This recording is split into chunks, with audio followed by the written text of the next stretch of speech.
और दिल में खुशी होती है, सही मायनों में यही जिंदगी होती है। और हंसना किसी इबादत से कम नहीं, किसी और को हंसा दो तो बंदगी होती है।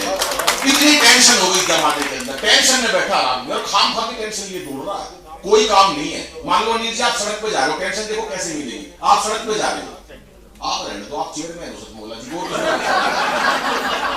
इतने बड़े चेयरमैन श्यामलाल जी भी अगर आप चले जाओगे। मान लो आप सड़क पे जा रहे हो, बिना जान पिछाड़ किसी को नमस्ते करके निकल जाओ, अगले का टेंशन हो जाएगा, ये आदमी की वो प्रकृति बन गई आजकल तनाव लेने की। क्यों तनाव में रह रहे हैं हम? एक बैठा तनाव में, अगर मैंने टेंशन में कोई बैठा है, बोला एक दिन या सारी दुनिया मर जाएगी। टेंशन देखो कहां से लेके फिर रहे लोग। अगर मैंने टेंशन में कोई बैठा है, बोला एक दिन या सारी दुनिया मर जाएगी पूरी हरियाणवी में, तो मैंने कहा तुम टेंशन में कोई बैठा है, बोला तो सब तो आखिरी में मरेगा, उसको शमशान घाट कौन लेके जाएगा। टेंशन देखने लोगों ने कहां से ढूंढ रखी है। अपने को टेंशन वाला काम नहीं करना है, हमें करना है प्यार का काम, संस्कारों का काम। और इसी कड़ी के अंदर मैं बुलाता हूं भुवन ने सिंगल जी, जो हमारे अग्रवाल समाज के दिल्ली के युवा अध्यक्ष के साथ लगातार ही कुछ ना कुछ देश की बातें करते हैं, संस्कारों की बातें करते हैं, मेरे छोटे भाई के रूप में है, लेकिन एक बेहतरीन कवि है। मैं चाहता हूं मंच पर आए, अपनी प्रस्तुति दे। समय की सीमा वही है जो रसिक भाई की थी। भुवनेश जी आए और आप जोरदार तालियां बजाएं कि या तो बदचलन हवाओं का रुख मोड़ देंगे हम, या खुद को वाणी पुत्र कहना छोड़ देंगे हम। और किसी चाहेंगे जिस दिन हकीकत लिखने से यारो कागज को फाड़ देंगे, कलम तोड़ देंगे हम। जोरदार तालियां भुवनेश के लिए। बहुत बहुत आभार सभी का।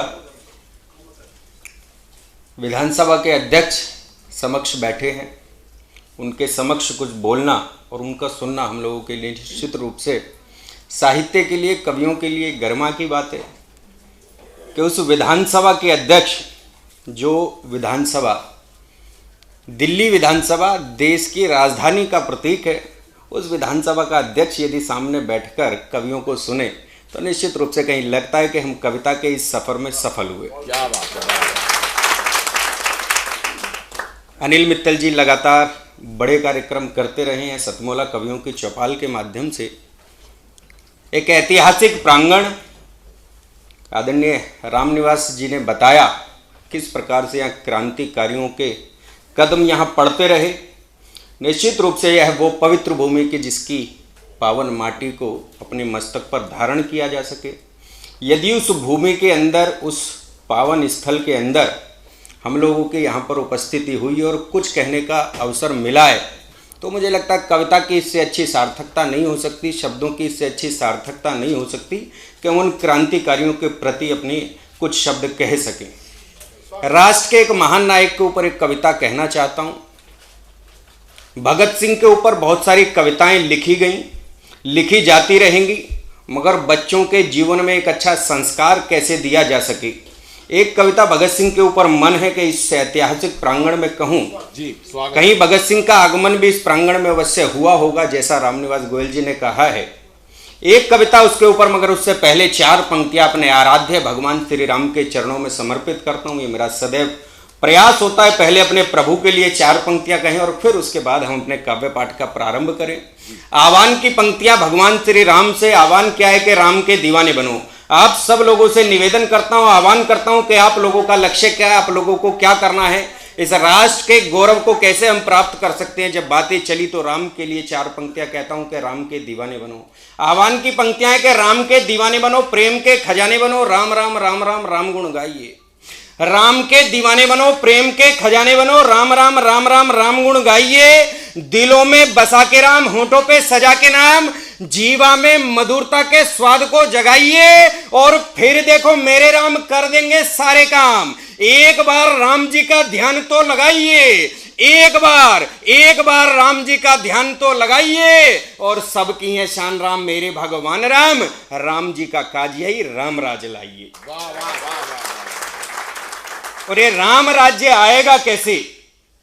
जब हमारी पीढ़ी के लोग या आने वाली पीढ़ी के लोग इस देश की स्वतंत्रता पर अपना सर्वस्व बलिदान कर देने वाले उन क्रांतिकारियों, उन शहीदों को स्मरण जब करेंगे तो निश्चित रूप से इस राष्ट्र के अंदर एक वास्तविक राम राज्य आ सकता है।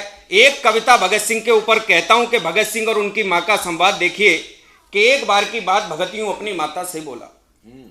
बहुत मार्मिक सा संवाद कहता हूं। और भगत सिंह ने अपनी प्राणों की आहुति दी, सो तो दी, मगर उन्होंने उस प्राणों की आहुति देते तो शायद वो अकेले होते, मगर उन्होंने इस देश को जगाने का क्या माध्यम चुना। उनके जीवन की एक बहुत बड़ी घटना आपके सामने रखता हूं, जिसने इस पूरे देश को क्रांति देने का प्रयास किया। कि एक बार की बात भगत यूं अपनी माता से बोला, एक बार की बात भगत यूं अपनी माता से बोला, मात भारती की सेवा में दिल ये मेरा है डोला, और भारत मां पर संकट है गोरों की काली दृष्टि है।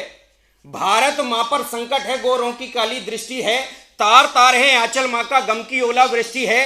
दे मुझको आशीष यही मां भारत मां को बचा सकूं, संकट भारत का हरने को गर्दन हंस के कटा सकूं। दर्द ने होगा मुझे मौत का मस्तक मेरा चूम जरा, दर्द ने होगा मुझे मौत का मस्तक मेरा चूम जरा। दे मुस्काकर मुझे विदाई हंसकर पगली झूम जरा, और वीरों का इतिहास गढ़ूंगा बातें सुन ले सच्ची तू, और कोख तेरी मां पूजित होगी है सबसे अच्छी तू। भगत सिंह अपनी मां से कह रहे हैं कि हे मां, तू मुझे विदा कर, इस राष्ट्र के लिए अपने प्राणों की आहुति देना चाहता हूं। पंक्तियां आगे निवेदित करता हूं अगला बंद कि दूध भरा जो तेरा मुझ में आज उबाले मार रहा, भारत मां का कर्ज चुका दूं, तेरा मुझ पर भार रहा। तेरे दूध का कर्ज चुकाने पुनः जन्म मा लूंगा मैं, गर तू मुझको माफ करेगी मरकर नहीं मरूंगा मैं। इतना कहकर भगत सिंह तब घर से बाहर निकल गया। वो सीधा क्रांतिकारियों के वीर मार्ग पर निकल गया, और राम प्रसाद बिस्मिल से उसको मानो गुरु महान मिले। शेखर जैसे भाई मिले थे, चंद्र बोस दिन महान मिले, और बटुक सुखदेव गुरु से उसकी यारी गहरी थी। और अंग्रेजों के सत्ता वाली मगर हुकूमत बहरी थी। वाह वाह वाह वाह वाह वाह वाह। अंग्रेजों के सत्ता वाली मगर हुकूमत बहरी थी, और बहरी सत्ता को लेकिन जनता की बात सुनानी थी। बहरी सत्ता को लेकिन जनता की बात सुनानी थी। स्वर बनूंगा मैं जनता का उसने मन में ठानी थी, और निकल गया वो बम हाथ ले और असेंबली पहुंच गया। निकल गया वो बम हाथ ले और असेंबली पहुंच गया। चलती कार्यवाही में ही बम वहां पर फेंक दिया, और घायल ना हो लेकिन कोई उसका यही तो लक्ष्य था। घायल ना हो लेकिन कोई उसका यही तो लक्ष्य था। बहरों को आवाज सुनाऊं यही तो निर्णय अक्षय था। और बम फटा जब बीच असेंबली आवाज दिल चीर गई, और अंग्रेजी मजबूत हुकूमत की हिल पूरी नींव गई। वाह वाह वाह वाह वाह वाह वाह, बहुत अच्छे भुवनेश भाई। अंग्रेजी मजबूत हुकूमत की हिल पूरी नींव गई। और लेकिन वीर भगत सिंह तब भी फोड़ के बम को डटा रहा। अंग्रेजों की कैद में जाना यही सोचकर अड़ा रहा, और केस चला तब भगत वीर पर जज ये बोला बतलाओ, बम कहां से बनवाया था सच को सम्मुख ले आओ। बम कहां से बनवाया था सच को सम्मुख ले आओ। और भगत सिंह कहते हैं कि बम बनाया था खुद मैंने, बम बनाना आता है। बम बनाया था खुद मैंने, बम बनाना आता है, मगर गवाह ये बोला था कि ये तो झूठ बताता है। मगर गवाह ये बोला था कि ये तो झूठ बताता है। और बम अरे बनता है कैसे मैं तुमको दिखलाता हूं, एक एक कर सूत्र से भी ये मैं तुमको बतलाता हूं। और इतना सुनकर भगत सिंह ये बोला मकसद यही था, और बम बनाना सीखे सारा भारत लक्ष्य यही था। वाह वाह वाह वाह वाह, बहुत अच्छा। देखिए किस प्रकार से उसने लक्ष्य तय किया इस देश की स्वतंत्रता का, और कहता है कि सुनो सुनो गवाही देने वाले कल भारत ये जागेगा। भगत सिंह कहते हैं उस गवाही देने वाले व्यक्ति से कि सुनो सुनो गवाही देने वाले कल भारत ये जागेगा। बम बनाया कैसे जाता अखबारों से जानेगा, और भारत का हर बच्चा बच्चा काल बनेगा गोरों को। अंग्रेजी सरकार हिलाने जाल बनेगा गोरों को। तोड़ेगा जंजीर गुलामी की बनकर के बम यहां, मुक्त करेगा मात भारती गोरों की है कैद यहां। और मेरा इतना ही मकसद था चिंगारी एक सुलगाऊं, युवा देश का जाग उठे फिर भले मौत को पा जाऊं। और ये मेरी मृत्यु सबक बनेगी सारा भारत जागेगा, और अंग्रेजों का एक एक सैनिक जान बचाकर भागेगा। अंग्रेजों का एक एक सैनिक जान बचाकर भागेगा, और शीघ्र यहां पर मात भारती मुक्त होंगी लिख लो तुम।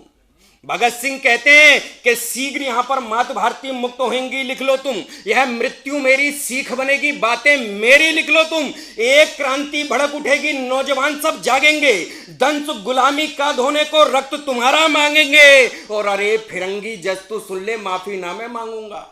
जज से कहते हैं वीरता देखेगा भगत सिंह की कि अरे फिरंगी जज तू सुन ले, माफी नामे मांगूंगा, मकसद पूरा यही करूंगा, नहीं यहां से भागूंगा। और चाहे काला पानी दे दे, चाहे सूली चढ़वा दे, चाहे काला पानी दे दे, चाहे सूली चढ़वा दे, एक मरेगा 100 जन्मेंगे, क्यों ना फांसी लटका दे। और मेरी मृत्यु वो उत्सव होगी, सारी दुनिया देखेगी, और एक भगत था जन्मभूमि का नाम गर्व से बोलेगी। एक भगत था जन्मभूमि का नाम गर्व से बोलेगी। और मातृभूमि के प्रति ये जज्बा जज ने कभी ना देखा था। अंतिम बंद कहता हूं कविता का सार कि मातृभूमि के प्रति ये जज्बा जज ने कभी ना देखा था। एक युवा मरने को आतुर, कैसा दृश्य अनोखा था। 23 साल का युवा मात्र था, मगर हौसला भारी था। मातृभूमि की आजादी का वो झंडा बरधारी था। और कंठ गया था सूख और खुद जज भी रोया था छिपकर। मुंह नीचे कर गोरे जज ने कलम तोड़ दी चुप रहकर। फिर संयत होकर जज अंग्रेजी खामोशी को तोड़ गया। भगत सिंह को फांसी दे दो, चिल्ला करके बोल गया। और यही फांसी की घटना, अंतिम पंक्तियां के और यही फांसी की घटना ऐसी जिंदाबाद हुई। और 15 अगस्त सन 47 को भारत मां आजाद हुई। भारत मां आजाद हुई। जय हिंद।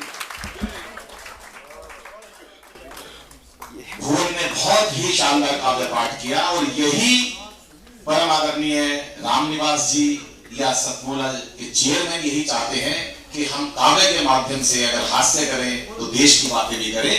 जोरदार एक बार तालियां भुवन के लिए। उन्होंने अपना आशीर्वाद दिया है कि वीर शहीदों की दुनिया में नाम सदा से ऊंचा है। जर्रा जर्रा ऋणी है जिनका गली गली और कूचा है। राजदेव सुखदेव भगत सिंह जो अवतार धरा पर थे, जिनकी कुर्बानी को नतमस्तक ये देश समूचा है। ऐसे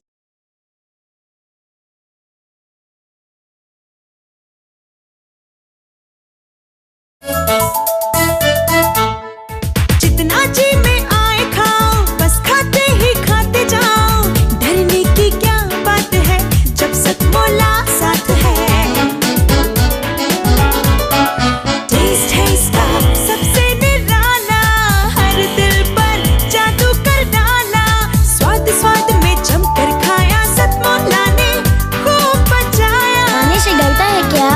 सतमोला।